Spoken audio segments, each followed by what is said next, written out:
Welcome back नाज़रीन। As said earlier के एक बज़ाहिर हमें यही बताया गया कि आइन कानून ये कहता है कि जी जजेस का फैसला आएगा, माना जाएगा। दो के अनफॉर्चुनेटली एक आधा इंसिडेंट हम पहले भी देख चुके हैं, इलेक्शन वाला नबीर, उसके अंदर इलेक्शन वाला फैसला आया लेकिन अमल दरामद तो नहीं किया गया।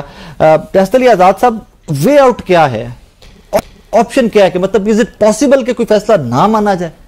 राय साहब, बड़ी इंपॉर्टेंट ये एक सवाल है आपका, और इस हवाले से आर्टिकल 189 जो है कॉन्स्टिट्यूशन ऑफ 1973 वो ये कहता है कि कोई भी judgement supreme court of Pakistan की है तो वो बाइंडिंग है upon all the institutions at any cost, at any level. जो जजमेंट ऑफ सुप्रीम कोर्ट है उस पे आपने अमल दरामद करना है।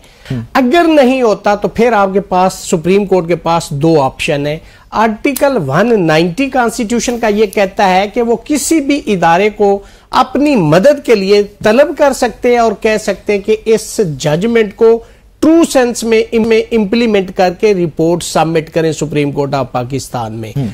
और जो लोग जिनको कहा जा रहा है कि आप ये फैसला इस पे अमल दरामद करें, अगर वो नहीं करते तो फिर कॉन्स्टिट्यूशन का आर्टिकल 204 है जिसके नीचे सब आर्टिकल ए, बी, सी और डी है जो कि तौहीन अदालत का उसके अंदर मैंडेट है सुप्रीम कोर्ट ऑफ पाकिस्तान के पास। तो सुप्रीम कोर्ट ऑफ पाकिस्तान उस पे तौहीन अदालत की कार्रवाई बाई नेम जो रिस्पोंडेंट के खिलाफ। एक चीज बताइएगा मुझे कि इम्प्लीमेंटेशन से पहले रिव्यू नहीं, देखिए रिव्यू के लिए साकिब भाई दो चीजें। रिव्यू जो होता है एक ऑर्डर होता है और एक जजमेंट होती है। ऑर्डर जो होता है वो इंप्रेशन ऑफ द कोर्ट होता है और जजमेंट जो होती है वो रीजंस ऑफ द डिसीजन है। जो रिव्यू होता है वो जजमेंट के खिलाफ आता है, ऑर्डर के खिलाफ नहीं होता। अब आगे डिटेल जजमेंट आ गया, इंप्लीमेंटेशन नहीं हुई जी। और दूसरी बात, उसके लिए ये जरूरी नहीं कि सुप्रीम कोर्ट वेट करेगी कि रिव्यू है या पहले आप उस पर अमल दरामद करेंगे, कल को रिव्यू में अदरवाइज डिसाइड हो जाता है तो वो फैसला उसकी इंप्लीमेंटेशन रिवर्स हो जाएगी। सवाल ये पैदा होता है कि रिव्यू का स्कोप क्या है। वही बेंच सुनेगा और वही जजेस सुनेंगे, और फिर ये नहीं हो सकता कि if you are aggrieved and you are agitating and alleging that the reasons of the decision उससे हम मुतफिक नहीं तो रिव्यू में वो चेंज नहीं हो सकती। आप जिन जजेस ने अभी फैसला दिया उसमें ना रिव्यू में टिपिकली, ग्राफिकली, मैकेनिकली कोई फैब्रिक, कोई ऐसी मिस्टेक है which is floating on the face of the record that can be review where you are alleging that we are not satisfied with the reasons of the decision that can not be. यहां पे तो reasoning है ना, यहां पे तो है ही reason, ये तो है ही वो है ना। और चूंकि लॉ ये कहता है कि जो सुप्रीम कोर्ट ऑफ पाकिस्तान की जजमेंट, मैं एक मिसाल देता हूं कि एक लैंडलॉर्ड है और एक टेनेंट है। टेनेंट ये क्लेम करता है कि ये मैंने प्रॉपर्टी खरीद ली, लेकिन उसके खिलाफ बेदखली का ऑर्डर हो जाता है। तो कोर्ट कहती है कि पहले बेदखली की जो जजमेंट या ऑर्डर है उसको इंप्लीमेंट करें। कल को अगर आप अपने क्लेम में कामयाब हो जाते हैं कि ये मैंने खरीदी हुई दावा डिग्री हो जाता है तो ये रिवर्स हो जाएगा पोजीशन, फिर आपको यही इस जजमेंट के अंदर कि आज अगर उसको इंप्लीमेंट कर दिया जाता है और रिव्यू में अगर ये कामयाब हो जाती है जो पार्टी गई है तो उसको फिर रिवर्स कर दिया जाएगा उसमें कोई। लेकिन ये नहीं हो सकता कि अनटिल अनलेस, या ये हो सकता है कि रिव्यू में वो जजमेंट सस्पेंड हो जाए तो फिर उसका अमल दरामद या इजरा या एग्जीक्यूशन जो है वो रोक सकती है। अगर स्टे नहीं है, सस्पेंड नहीं है मेन जजमेंट, तो उसके ऊपर आप स्टे की इस्तदा हुआ तो नहीं है ना। अगर नहीं हुआ सस्पेंड तो फिर आपको अमल दरामद करना है। स्टे की इस्तदा आज की गई, मैं वही कह रहा हूं कि अगर इस्तदा की गई और सुप्रीम कोर्ट उस जजमेंट को, जैसे कि दहशत गर्दी के हवाले से कि जो सिविलियन का ट्रायल है आर्मी कोर्ट में हो सकता है या नहीं हो सकता, उसमें जवाद ख्वाजा साहब पिटिशनर थे जिसमें आर्मी एक्ट 1952 का जो सेक्शन 21D था उसको सुप्रीम कोर्ट ने अल्ट्रा वायरिस डिक्लेयर कर दिया। रिव्यू में गवर्नमेंट गई, वो सस्पेंड हो गया, आज तक वो जजमेंट सस्पेंड। अगर तो ऐसा ऑर्डर हो जाता है, सुप्रीम कोर्ट कर जाती है 12 जुलाई के फैसले को सस्पेंड कर दे तो फिर एग्जीक्यूशन रुक जाएगी। अगर नहीं तो फिर वहीं से ये सिलसिला जारी रहेगा जहां से वो जजमेंट करने के लिए भी केस लगाना पड़ेगा ना, वो डेफिनेटली। लेकिन मेरी लगाएगी, वो तो कमेटी लगाएगी। कमेटी में जस्टिस मुनीब हुआ करते। आप देखें वो लॉ के हवाले से अगर वो बात करें तो मैं तो जाती तौर पे बीइंग स्टूडेंट ऑफ लॉ, ये पहला इन्होंने प्रैक्टिस एंड प्रोसीजर एक्ट जो 2023 लाए उसमें एक उसका जो रैशनल है ना वो ये था कि जो 3 सीनियर होंगे वो उसमें हिस्सा, अगर उनमें से कोई नहीं है तो नेक्स्ट उसमें शामिल हो जाएगा, लेकिन स्पेसिफिकली किसी जज को निकाल के डिस्क्रिप्शन दे देना चीफ जस्टिस को, चूंकि नहीं आर्टिकल 89 है उसके तहत आया ना। आपकी जो लेजिस्लेशन है वो 1 साल नहीं चल सकी, अभी उस बिल की स्याही खुश्क नहीं हुई, आप ऑर्डिनेंस लेके आए। ऑर्डिनेंस कहां आता है? When there is emergency need of legislation. तो काजी साहब को पहले इख्तियार उन्होंने दिए, आप वापस ले लें, अगर वापस ही लेने तो उस प्रैक्टिस एंड प्रोसीजर को रिपील कर देते सीधा सीधा, फिर इख्तियार चीफ के पास आ जाता। वापस ऑर्डिनेंस ले लिया ना तो नहीं, देखे ना ऑर्डिनेंस, काजी साहब फरमाया करते थे कि ये बैड लॉ है, तो बंद कर दे, जी बंद कर दे, ताले लगा दे। हम तो बीइंग स्टूडेंट ऑफ लॉ, जो सुप्रीम कोर्ट की जजमेंट से उसके अंदर जो रेशो डिस्डेंडाई होल्ड किया गया है, हम तो उसकी बात करते हैं, हम तो उसको फॉलो करते हैं कि ये dictum lay down by the superior court which is binding upon all the institution and we give the respect to the judgment of the Supreme Court. Thank you. Shoaib Shaheen साहब, आज ILF का एहतजाज था सुप्रीम कोर्ट के बाहर, मैं भी वहां पर मौजूद था, कवर करने गया हुआ था, और अनाउंस तो ये किया गया कि वकला तहरीक का आगाज आज कर दिया गया, बट सर कोई ऐसा सच इंप्रेसिव नंबर नहीं था ILF का वहां पर सुप्रीम कोर्ट के बाहर। देखिए, पहली बात तो यह है कि रात लेट नाइट ये फैसला हुआ था, लेट नाइट फैसला हुआ था, ज़ाहिर है हम उस तरह कम्युनिकेट नहीं कर पाए। और दूसरा, आपको पता है कि सैकड़ों की तादाद में लोगों को रास्तों में रोक लिया चेक पोस्टों पे, और ये दोनों जो सरीना वाला चेक पोस्ट है और मैरियट वाला है, और लोगों को नहीं आने दिया गया। कुछ लोग बाद में पहुंचे हैं, आपको पता है। और लेकिन उसके बावजूद देखें, एक तहरीक का आगाज 19 सितंबर से शुरू हो गया है। लाहौर हाई कोर्ट ने एक लॉयर्स कन्वेंशन रखा, और अभी पेशावर में हो रहा है अगले हफ्ते, और मालाकंड में हो रहा है, मानसेरा में हुआ है। ये सिलसिला जारी रहेगा। वकला की बहुत बड़ी तादाद, देखें आप किसी भी इंडिपेंडेंट एक वकील के पास जाकर उनसे राय ले लें, आपको 90% वकला इसी के साथ खड़े हुए नजर आएंगे, जो इस वक्त कानून और आइन की हुक्मरानी की बात है। आप कुछ इख्तियार वली साहब की बातें थी मेरी पार्टी के खिलाफ, जरा उसका भी जवाब। सिविलियन सुप्रीमेसी के ये जो चैंपियन बनते हैं, नवाज शरीफ साहब जो अपने आप को 3 दफा के प्राइम मिनिस्टर बनते हैं, उसको तो अब तलाश गुमशुदा का इश्तिहार देना पड़ेगा, वो गायब कहाँ है। इस वक्त पाकिस्तान में आग लगी है, पाकिस्तान की हालत ये है कि आपके सामने दहशतगर्दी की सूरत हाल आपके सामने है, सिचुएशन आपकी ये है कि माशी तौर पर मुल्क की तबाही और बर्बादी हो चुकी है, गरीब आदमी के खाने को कुछ नहीं है। और वो डॉक्टर यासमीन राशिद से जाली तरीके से 74 जाली वोट डाल के, पटन की आपको रिपोर्ट का मैं रेफरेंस दे रहा हूँ, हमारी रिपोर्ट्स को छोड़ दें, यानी जो कैंसर पेशेंट है हॉस्पिटल, वो जेल में पड़ी है, और उसका कोई पोलिंग एजेंट वहां मौजूद था या नहीं था, लेकिन उसको जाली तरीके से हरवा के और जाली तरीके से जीत के वो अपने आप को बना के बैठा हुआ है कि जी मैं जीता हुआ हूँ। इसका मतलब है कि ये करते रहे। वोट को इज्जत दो का नारा उसने छोड़ के बूट को इज्जत दो का नारा अपने सर पे ताज पहन लिया, और ये सिविलियन सुप्रीमेसी के कायल हैं। 17 सीटों के साथ प्राइम मिनिस्टरशिप उठा करके जबरदस्ती बैठे हुए हैं, ये सिविलियन सुप्रीमेसी का कायल है।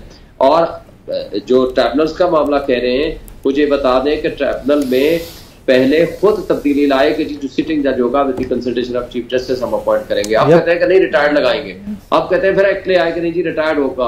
अब वो जो ट्राइब्यूनल्स हैं उनको काम नहीं करने देना। इलेक्शन कमीशन ने कहा है जी जो इलेक्शन ट्राइब्यूनल काम करने लगेगा उसके हम इलेक्शन ट्राइब्यूनल को हम ट्रांसफर कर देंगे। ये सारे जो कुछ कर रहे हैं। अच्छा जी, इमरान खान ने क्या किया? भाई इमरान खान ने उस जमाने में एक चलते हुए मुल्क को आपने उठा करके आज माशी दहशतगर्दी के अंजाम तक पहुंचा दिया है, आम आदमी का जीना हराम कर दिया है। 6.2% GDP जो कि आपके जमाने में कभी नहीं रही, और आज आप उसको माइनस पे ले आए हैं।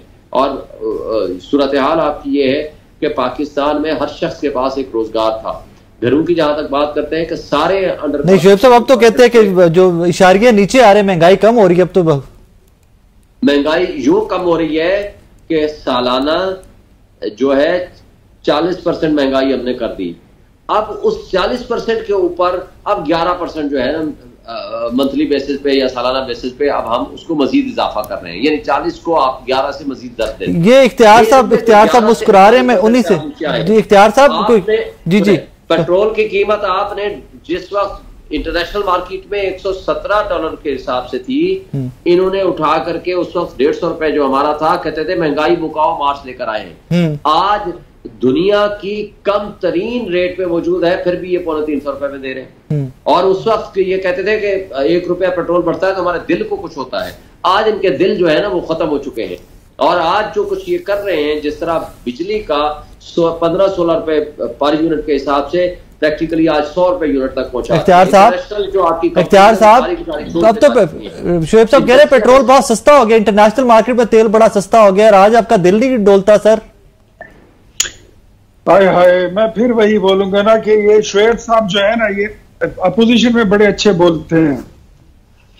जब इनको 2018 में हुकूमत मिली थी, इनसे ये पूछे कि उस वक्त आपके पास फॉरेन एक्सचेंज रिजर्व कितना था, ज़र मुबादला के ज़खायर कितने थे? पेट्रोल 65 रुपए का लीटर था। और असद उमर साहब फरमाते थे, जो आपके हल्के से इलेक्शन लड़ा था जिन्होंने, कि हम 40 में देंगे। बिजली का 1 यूनिट 5 रुपए का था और आप कहते थे कि इसमें चोरी होती है, हम 2 रुपए का देंगे। वो पेट्रोल आप कहां छोड़कर आए हो? 150 रुपए से ऊपर। वो बिजली का यूनिट 54 रुपए पे लेकर गए हैं। एक रोटी 5 रुपए की मिलती थी, 30 रुपए तक पहुंचा कर आए हैं आप। जो 600 रुपए आटे का थैला हुआ करता था, वो अब 3000 पर छोड़कर आए हैं। सोने का 1 तोला 42,000 रुपए में मिलता था और आप 2 लाख तक पहुंचा कर आए हैं। पाकिस्तान के कर्जे टोटल 75 साल के ये थे 27,000 अरब रुपए। आप 4 साल में उनमें 75 सालों जितना बराबर उसमें इजाफा कर कर गए हैं। 54,000 रुपए छोड़कर आए हैं। और ये मैं नहीं कहता, ये मैं तो बाद में कहूंगा, पहले आपका वजीर खजाना शौकत तरीन इस बात की तस्दीक कर चुका है। तो मत करें ऐसी बातें किसी पे कि आपके अपना माजी जो है वो बहुत तारीख है। तहरीक इंसाफ का जो अपना माजी है वो बड़ा दागदार है। You don't have to show, आपके पास दिखाने को कुछ नहीं है मां सिवाय बातों के। 2 चीजों में मैं मानता हूं आपकी क्वालिटी में बताता हूं क्या है। नंबर 1, एक आप झूठ बहुत अच्छा बोलते हैं, उसका प्रोपेगेंडा एक क्वालिटी में भी ऐड करूंगा इख्तियार साहब, एक क्वालिटी में भी ऐड करूंगा आपके साथ। जी मैं बताता हूं। दूसरा, एंटी अमेरिकन स्लोगन को आपने बहुत अच्छा यूज किया। सबने किया सर, इस मुल्क में सारी सियासी जमातों ने किया, तरीके से इस्तेमाल किया। सब सियासी जमातों ने किया सर, एंटी अमेरिकन स्लोगन सबने किया, टाइम टू टाइम सब इस्तेमाल करते रहे उसको। मैं उनको रिस्पॉन्ड करूं? मेरा तो यह ख्याल था कि पीटीआई का एक बंदा, मैं पहले उनको कर लूं तो आप दोबारा सवाल कर लें। आप, मैंने ये देखा है, आप शाहीन साहब से सवाल करते हैं तो फिर उनको खुला टाइम देते हैं। सर तब आप बीच में साथ जो है ना, प्लीज कंटिन्यू, प्लीज कंटिन्यू। मैं क्या कंटिन्यू करूंगा? कंटिन्यूएशन की तो आपने ऐसी की तैसी फेर दी सर। उसमें कुछ फैक्ट, मैंने तो आपको वहां पे भी नहीं काटा, कुछ फैक्ट्स यहाँ पे ऊपर नीचे थे, मैंने तो वहां पे भी नहीं काटा। शाहीन साहब मुझसे पीटीआई को नहीं बचा सकते, आप पीटीआई को मुझसे बचा रहे। नहीं सर, मैं नहीं बचाना चाहता किसी को भी, मैं किसी को भी नहीं बचाना चाहता। आप बचा रहे हैं sir. Please continue sir, please continue. अब आगे बात सुने कि मैं इनको यह कहता हूं कि आपकी हुकूमत इतनी कमजोर हुकूमत थी कि एक टिकटॉकर लड़की जाके ना जूते से लात मार के आपके वजीर आजम के हाउस के दरवाजे खोलती थी। इसकी मिसाल कभी नहीं मिलती। एक लड़की तैयबा गुल को वजीर आजम हाउस में आपके लीडर इमरान ने 3 माह कैद रखा बगैर निकाह के। ये कोई शरई कानून बनता है? जिसके पास चेयरमैन नेब जस्टिस रिटायर्ड जावेद इकबाल के खिलाफ वीडियो रिकॉर्डिंग्स थी और फिर उन वीडियोस के जरिए इमरान ने जस्टिस जावेद इकबाल रिटायर्ड को, चेयरमैन नेब को पूरी अपोजिशन के खिलाफ इस्तेमाल किया। बड़ा सीरियस एलिगेशन है ये, पहले भी बड़ा सीरियस एलिगेशन है ये। नहीं, ये सिर्फ एलिगेशन नहीं है, जिसके साथ हुआ है उसकी प्रेस कॉन्फ्रेंस भी ऑन रिकॉर्ड है, आप जरूर देख लीजिए। मैं आपको व्हाट्सएप करता हूं। आप बात करते हो सिविल सुप्रीमेसी की, आप बात करते हो हमारे साथ आइन और कानून की बालादस्ती की। कभी कोई कानूनी तरामीम, आईनी तरामीम, उसका मुसव्वदा आपने लाके किसी को दिखाया था? आपको तो खुद नहीं पता होता था। आपकी हालत ये थी सिविल सुप्रीमेसी की कि आपकी पार्टी की तरफ से यह बात उठी है कि जो आर्मी चीफ होता है वो कौम का बाप होता है। अच्छा मुराद सर, कोई रूहानी बाप होता है और कोई कौम का बाप होता है। मुझे एक छोटा सा ब्रेक लेना है इख्तियार अली खान साहब। नाज़रीन, ये इस तरह की बहस आती रही कि कोई रूहानी बाप किसी का और कोई किसी का। ये आर्मी चीफ वाली स्टेटमेंट भी अक्सर हमारे पीएमएलएन के भाई जो है कोट करते हैं। मुझे एक छोटा सा ब्रेक लेना है, ब्रेक के बाद वापस आएंगे। ब्रेक के बाद जब वापस आएंगे तो हमारे साथ कोर्ट के सीनियर रिपोर्टर हसनात मलिक साहब होंगे। बहुत इनसाइड रखते हैं, डे टू डे जो प्रोसीडिंग्स है कवर करते हैं ऑब्वियसली, और फिर जब बड़ी डेवलपमेंट्स होती हैं उसका इनसाइडर भी होता है उनके पास। ब्रेक के बाद वापस आएंगे तो हसनात मलिक साहब मेरे साथ होंगे।